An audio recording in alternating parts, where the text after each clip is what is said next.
Hello and welcome. It's Cheryl Miller here from A Sense of Whimsy. I'm an independent Stampin' Up! Demonstrator in Australia, and this is my video tutorial for the Creating Kindness blog and video hop for December. For my project today, we'll be taking a little sneak peek at one of the stamp sets from the upcoming Occasions catalogue in 2018. This is Bird Banter. We'll also be using the Stampin' Blends and the Memento ink pad. The supplies I'll be using are a Whisper White, a thick card base, which is 21 centimetres by 14.8 centimetres, scored and folded in half, and a strip of Whisper White thick cardstock, which is at least 14.8 high, and it must be about 8 or 9 centimetres wide, minimum. It needs to fit this die from the Layering Squares Framelits dies, and it's about 6.7 centimetres square when cut. So of course the Memento ink pad, a stamp, and we will need some post-it notes to create a mask. So I'm just using what they call sticky post-it notes, which stick nearly over the whole back of them. And just stamp your little parrot image from the Bird Banter set onto the post-it note material. Then I'm going to trim him out with my paper snips. When you're trimming a mask, you can trim off some of the black edge, especially on these images which have a nice thick black edge, and I'll trim off his feet. So once you've finished, you'll have your little mask all trimmed out, ready to go. Now we'll stamp the parrot onto this strip of card. Just line up the square framelit so you can work out roughly where you need to stamp all your elements. So the bird will need to go somewhere in this area here. This is a good idea as to why to have a slightly wider piece of cardstock, because if you do get it in a little bit the wrong position, you'll still be able to wriggle that die around to make sure that everything fits within the square once you die cut it. The greeting reads, "A little birdie told me it was your birthday," and that'll just go down underneath the parrot. I'm very close to the edge here, so let's make sure that that square still fits nicely over the parrot and the greeting, which it does. The little mask can go now down over your parrot image. And that's just going to cover him over while we put the branch and the balloon over the top. So this branch is way longer than what we need, but that's okay, it'll just trim off the end. So just position it so that his feet are sitting on the branch, and that you're not coming out too far past the edge of the words or it won't fit in the square. Now the balloon's going to come out from his beak, so I want the tail just showing below his beak to make it look like he's holding on to that string. And then once we remove the mask, you'll notice that all of those elements I've just stamped on there appear to be behind the bird. So now we best check that the square fits nicely over everything, and that's how we will die cut this image once we've coloured it. So the balloon will be cut off, but it is going to show on the front of the card. So I'm going to stamp that onto the card front. Now I just need to position roughly this element so that I can work out where to stamp my balloon. I've inked up my balloon stamp. I'm just going to position it above where my image is sitting, remove that layer, and then stamp down. This will roughly get me the right position, and if I need to wriggle my die cut square at the end, that's fine as long as it doesn't go off the edge of the page. Now we're ready to colour. As mentioned, we're going to use the Stampin' Blends, and I have here the Light and Dark Daffodil Delight, the Light and Dark Old Olive, and the Colour Lifter. Just going to run over the parrot and the balloons with the Light Daffodil Delight to start with. Most of the areas except for his face and the ends of his tail. Just going to give a colouring all over of the Light Daffodil Delight. This is just to create a base layer for the greens that I'm going to use in the main part of the colouring for the parrot. And of course the balloon is going to be yellow, so we'll give both balloons a layer of the Light Daffodil Delight to start with.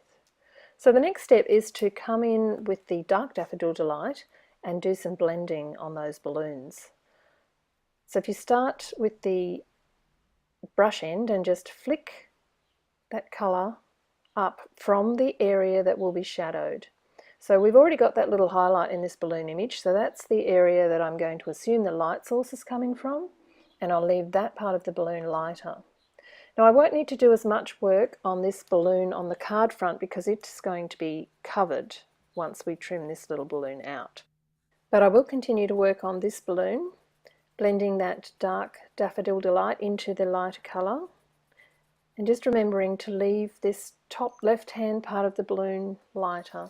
So you can work this as much as you like. I'm just using the two colours, the light and the dark Daffodil Delight, and blending those backwards and forwards until I get a nice blend between the two shades.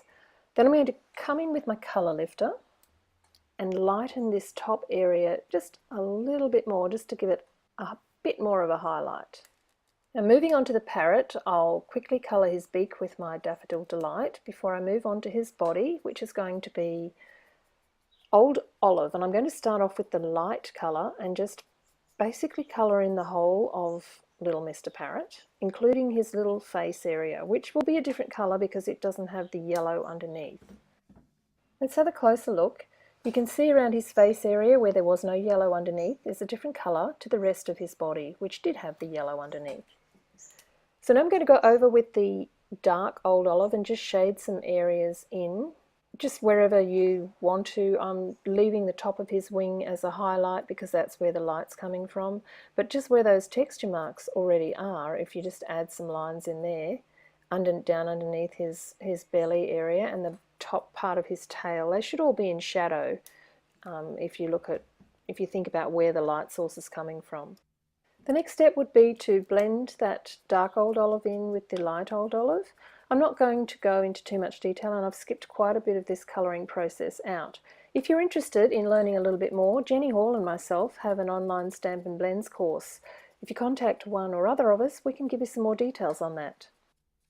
So you can see I've given this little parrot a good blending now, and the last thing to do is just to add some highlights with the colour lifter. So I've gone around his eye and I'm just adding extra highlights wherever the light might hit him, and also to add some texture into those feathers. And I think that might just about be enough blending for this one little parrot. You can see he's got some nice blending and some lovely texture where his feathers are, and I had just better remember to do the little leaves on the end of the branch with a few strokes of the dark Old Olive.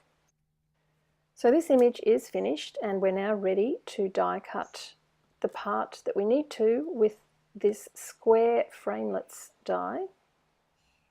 And we will also need a backing layer from basic black cardstock, and we'll use the next size up in the layering squares framelits dies to cut that piece out. So here's our bird cut out, and we now need to trim out the balloon that we've coloured from the top part of that, and I just did that with my paper snips. It's quite easy to cut out because it's got this lovely, quite thick black outline. So with the basic black layer behind, that next size up die I find is a little bit thick for the front of this very minimalistic card. So I'm just going to trim off the bottom and the side edges, and I've done that on this piece here, and you'll see that this creates a much finer border, much more suitable for this card. Adhere those two layers together with multi-purpose liquid glue, and they will sit on the folded card front over the top of the previous stamped balloon. You'll notice that these are right over to the right hand side of the card, and that's because I'm going to do some scoring on the left hand side. So here's my Simply Scored tool. This is the metric plate on top. Today I'm not going to use that metric plate, I'm going to use the inches plate underneath. I really like the way that the inches plate has all the score lines at regular intervals. So I'm placing my unfolded card onto the tool, and I'm going to score 4 lines right next to the fold mark onto the front of the card. So that's going to give us a really subtle element for the front of the card that goes along with the clean and simple design. So now let's go ahead and put this card together. So we've got our card front with the balloon on, and our parrot square image is going to sit over the top of this. I am going to mount it up with dimensionals. So I'm just applying the dimensionals all over the back of this piece. And yes, I do like lots of dimensionals.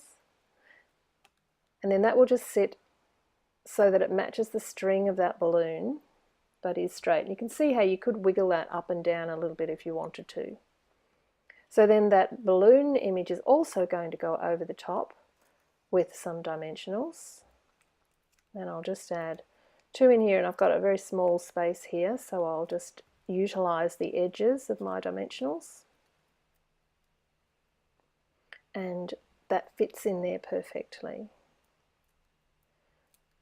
Okay, remove the backings, and that's going to sit right over the top of the balloon that's on the card front. That's the front of the card completed. And now we'll move on to the insert.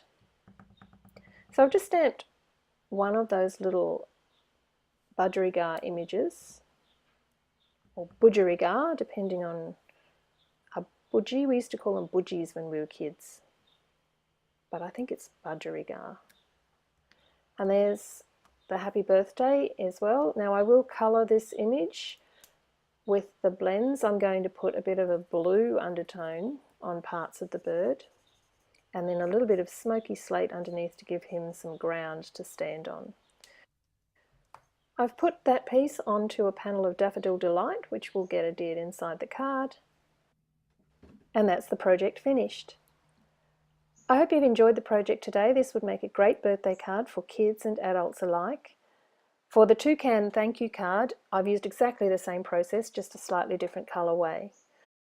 If you'd like to see how the toucan and the parrot were coloured from Woe to Go, jump over onto the blog and sign up for my newsletter to get access to those videos. Thanks for joining me today, and bye for now.